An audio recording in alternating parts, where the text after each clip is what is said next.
So I am an oncologist and palliative medicine physician at Mount Sinai in New York City. And so what if I told you that minority patients with advanced incurable cancers spent 3 minutes less with their oncologist during goals of care visits than their non-minority counterparts? That would be pretty surprising. I would say, yeah, and a big deal. And a big deal, Yeah. and quite disappointing. Yes. But yet not surprising, given that we know that minority patients with cancer tend to have inferior outcomes, particularly around goals of care conversations, advanced care planning, and report overall poor satisfaction with their health care, and they have inferior outcomes. So one of the things we found from a larger study that we had that really was aimed at enabling earlier goals of care conversations for patients with advanced incurable cancer, and we defined the prognosis of 2 years or less. We did a communication coaching intervention using a modified Vital Talk approach. And then we did an in-person coaching session for 4 joint visits with the oncologists in their actual practice with real patients. And then we audio recorded those conversations after the intervention. So we have approximately 135 audio recordings of communication encounters. And we set these visits up as the first scan post-initiation of first-line chemotherapy. So at that time, you could have either progression of disease or no progression of disease. And so what we found is overall, non-minority patients, the time in those encounters were 17 minutes compared to 12 minutes for minorities overall. When there was evidence of progression on scan, there was no statistically significant difference in the time spent, but it was 2 minutes. And then when there was no progression, there was a statistically significant difference of 5 minutes. And then one of the things we asked the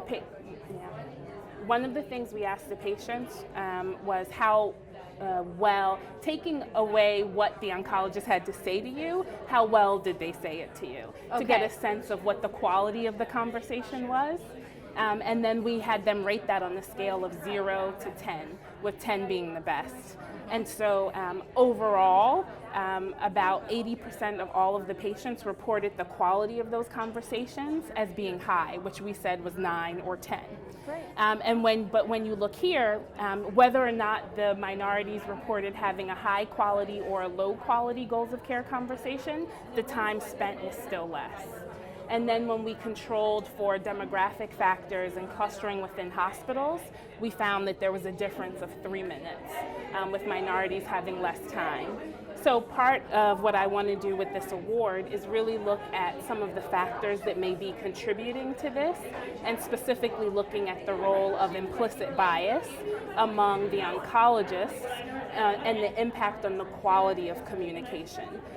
So we want to transcribe these recordings and then start to look at some of the quality in the content. And then additionally link to pain outcomes. And how receptive do you think your audience will be to these? Well, first, who is the audience for these messages? And then second, how receptive are they to the messages? Yeah.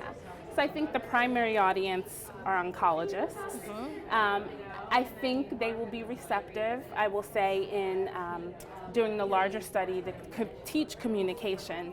You know, in the beginning there was some grumblings, I already do this, I do this, but then when they were in it, they realized, oh, I don't really do this well. Well, and to actually look at the data, right? The data doesn't lie. No, it doesn't lie, that's exactly right. Yeah. And so I think overall, you know, we strive to be better, and we want to provide better care for patients, and so I think that the audience will be receptive. What impact do you hope to have beyond your institution? Yeah. So I think one of the things I struggle with a lot in disparities research is that we constantly identify problems, but there's not a lot of focus on describing interventions that work, and then implementing those interventions. So I think where I really want to move with this work is, if we say this is one of the core reasons contributing to this difference in these inferior outcomes, how can we overcome that?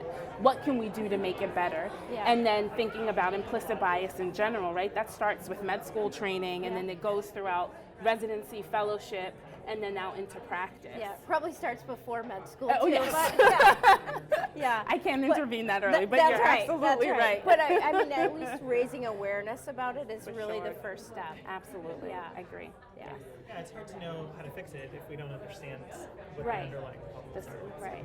And how to communicate this information in a way that doesn't make people feel defensive, Right. but engages them That's in right. trying to find the right solutions. That's I think. exactly right. Yeah. And I think from the limited amount of data that we have on implicit bias in general, we know that there are specific situations that heighten that. So, the more stressed you are, the busier you are, the less Right. time you have, right? I mean, these are all situations that our healthcare system puts clinicians in, right? Yeah. I mean, these office visits are 20 minutes. Right. Right? And how do you take a 20-minute visit and talk to a patient about what it means that their incurable cancer has gotten worse on their treatment? Right. Right? Right. And so I think that there are real system-level factors that we need to think about, and how we measure them and how we incentivize people to really make this better. Yeah.